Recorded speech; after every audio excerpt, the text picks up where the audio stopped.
이렇게 말 한마디만으로도 세계 금융시장을 들었다 놨다 하는 세계 증시, 세계 금리 요동 칠 수 있습니다. 왜 이런 것까지 제가 자세히 말씀드릴까요? 안녕하세요. 따라하면 부자 되는 따브TV 금융투자 전문가 용사부입니다. 구독, 좋아요, 알림 설정까지 따브. 미국 연방준비제도 이사회, 줄여서 Fed 연준이라고 하는데 11월 거기서 회의를 하나 열었죠. FOMC라는 정기회의였는데요. 기준금리를 만장일치로 그냥 동결하자 라고 결정을 했습니다. 근데 이것보다 중요한 것은 회의가 끝나고 제롬 파월 연준 의장이 기자 인터뷰에서 인플레이션, 물가 상승이 지난해 중반 이후 완만해졌다 라는 말 한마디에 시장 참여자들은 연준의 금리 인상 사이클이 사실상 종료? 연준이 비둘기파, 통화 완화적으로 성향이 돌아섰다고 보면서 그동안 증시의 치명적 하락을 유도했던 미국채 10년물이 이틀 동안 30bp, 다른 말로 0.3%나 떨어지고 원달러 환율은 60원 하락, 코스피는 4일 연속 상승 220포인트나 오르면서 다음 달이면 크리스마스죠. 산타 랠리 기대감마저 높이고 있는 상황이 되었습니다. 이렇게 말 한마디만으로도 세계 금융시장을 들었다 놨다 하는 미국 연방준비제도 이사회, 그 정체는 무엇일까요? 용사부와는 오늘의 테마, 슈퍼파워 미국 연준, 대체 그는 누구인가? 풀네임은 Federal Reserve Board, 줄여서 FRB 또는 Fed, 우리나라 말로 연준이라고도 하는데, 미국 연방준비제도, 그거의 의사결정기구이자 12개 연방준비은행을 총괄 관리합니다. 그 기능을 보면 재할인율, 재무부 채권 매입과 발행, 지급 준비율의 결정 등 아주 중요한 통화금융정책을 회의를 열어요. 1년에 8번. 연방공개시장위원회라고 하는 FOMC, Federal Open Market Committee라고 하는데 우리로 치자면 금융위원회입니다. 여기에서 결정을 한다라는 것이죠. 여기서 결정된 상황에 따라 세계 증시, 세계 금리가 요동칠 수 있습니다. 페드 의장, 현재는 제롬 파월이시죠. 이것은 미국은 대통령이 임명합니다. 우리도 마찬가지죠. 그러나 금리 결정 등 아까 말한 중요한 통화 정책을 철저하게 독립적으로 외압받지 않고 수행하고 있죠. 그래서 일명 세계 대통령이라고 페드 의장을 지칭을 하는데 전 세계적으로 그 입김이 엄청나게 세다라는 것입니다. 아까 언급드린 FOMC, 연방공개시장위원회가 뭔지 살펴보도록 하겠습니다. 자, 이 연방공개시장위원회 회의는 매우 중요합니다. 앞서 말씀드린 대로 중요한 의사결정을 하는 권한이 있는데 이것을 회의에 따라, 다수결에 따라 결정을 한다라는 거예요. 그리고 또 하나 더 중요한 건 뭐죠? 그 시중금리를 결정하는 것도 어디서 한다? FOMC에서 하죠. 이것은 FOMC 위원회의 구성 현황이 되겠어요. 아까 페드라고 했죠. 그곳에 7명. 뉴욕 연방준비은행 총재, 이건 당연직인데 1명. 그 다음에 연방준비은행 12개, 이걸 4개 그룹으로 나눠가지고 매년 순번제로 하는데 4명. 그러면 그 합치면 인원수가 몇 명입니까? 위원회 구성은 12명이 되는구나. 왜 이런 것까지 제가 자세히 말씀드릴까요? 이 사람들의 성향이 다 똑같지 않다라는 거죠. 이 사람들이 어떻게 얘기하느냐에 따라 각판일 수도 있다는 거죠. 그런데 그 어떤 시장 지배력이 큰 사람들이 파워가 있어요. 비록 연준 의장, 제롬 파월 의장의 말이 아니더라도 글로벌 금융시장에 큰 영향력을 행사한다라는 것이죠.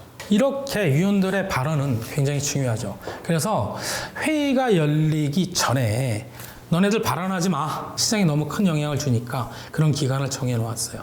이것이 연방준비제도에서 정한 블랙아웃 기간입니다. 대개 FOMC 열리기 약 10일 전쯤부터 한 열흘간 아무 말 하지 마라 라고 하죠. 소위 깜깜이 기간이라고 하고 위원들 이외 시장 참여자들의 회의 결과에 대한 내용이 난무할 뿐이죠. 자, 이렇게 블랙아웃 기간이 지나고 FOMC 회의가 끝나고 나면 중요하죠. 의장이 기자회견을 하는데 여기서 매파적 발언을 하느냐 비둘기파적 발언을 하느냐에 따라 글로벌 금융시장의 방향성이 결정됩니다. 그럼 이런 매파적 발언은 도대체 뭐고 비둘기파적 발언이 도대체 뭔지 알아야 되겠죠? 매파적, 허키시, 강경파적 똑같은 말입니다. 이것은 통화 긴축적 발언, 주식하는 사람 입장에서는 안 좋아요. 투자할 돈이 이제 적어진다는 뜻이죠. 이것을 시장에 굉장히 비우호적 발언이라고 하죠. 이런 매파적 발언을 하게 되면 어떻게 되냐면 금리는 상승하고 환율도 그러니까 원달러를 기준으로 상승하고 주식과 같은 위험자산 가격은 즉 주가는 하락하는 결과를 가져오게 됩니다. 반대로 비둘기파적 발언은 더브 아시죠? 비둘기파적, 더비시, 옹곰파적 똑같은 말인데 이런 발언을 하게 되면 통화 완화적 발언이라고 느끼시면 되겠고 이것은 시장이 굉장히 주식시장에 우호적이다 라고 판단하시면 됩니다. 이렇게 되면 금리 하락, 환율 하락, 즉 주가의 상승 결과를 가져오는데 이번 10월 31일에서 11월 1일 FOMC가 열렸죠. 끝나고 제롬 파월 의장이 기자회견에서 물가 상승 이제 완만해진 것 같다. 라고 하는데 이 한마디가 금리를 페드가 앞으로 추가적으로 올릴 것 같지 않다. 현재까지 높은 물가를 유지했던 고금리 정책을 앞으로 완화할 수 있겠다. 이번 금리 인상 사이클은 끝날 것 같다. 즉 도비시 비둘기파적으로 시장은 해석을 했던 것이죠. 그 결과 미국채 10년물 가장 예의주시하게 보고 있는 금리 품목이죠. 오른쪽 부분을 보시면 급하게 단기적으로 훅 금리가 하락한 것을 보실 수 있어요. 장중 5%가 넘던 10월 말 넘던 금리가 특히 그 발언 한마디에 훅 떨어져서 4.577%까지 떨어진 거죠. 자, 그 다음으로 $1, US 달러 하나를 우리나라 돈 얼마를 줘야 되느냐. 이것 또한 차트를 보시면 어땠습니까? 급격히 떨어지는 것을 보실 수 있고 물론 공매도 금지, 내년 6월까지 이제 금지하기로 했는데 그거의 영향으로 11월 6일 더 떨어져서 1,300원을 깨는 결과를 가져오기도 합니다.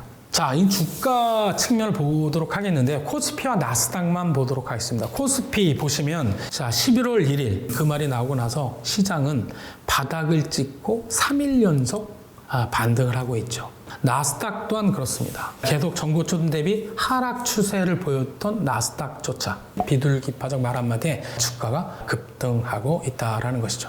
이렇듯 미 연준 위원들의 말은 매우 시장에 큰 영향을 끼치죠. 따라서 여러분들은 무엇을 미리 알고 있어야 될까요? 앞으로 열릴 FOMC 일정이죠. 회의는 1년에 8번, 6주에 한 번씩 1박 2일 동안 아주 자유롭게 난상 토론식으로 회의를 진행을 합니다. 그런데 무슨 큰일이 나면 관리 경제 시장의 리스크 요인을 제거시키기 위해서 긴급 회의를 하죠. 2008년도 그 리만 브라더스가 파산한 서브프라임 모기지 사태 시 이때 위기를 극복하고자 금리 인하 등을 긴급하게 이렇게 리스크가 부각될 때 정기회의 이외에도 열릴 수 있다는 것이고 이 회의가 열리지 않기를 바라야 됩니다. 미국 경제가 큰 타격을 입고 있다라는 방증이 되기 때문이죠.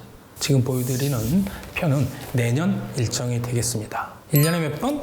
8번, 6주에 한 번 열리죠. 특히 어디를 주목해야 된다? 회의가 끝나고 열리는 기자회견에서의 의장과 위원들의 발언.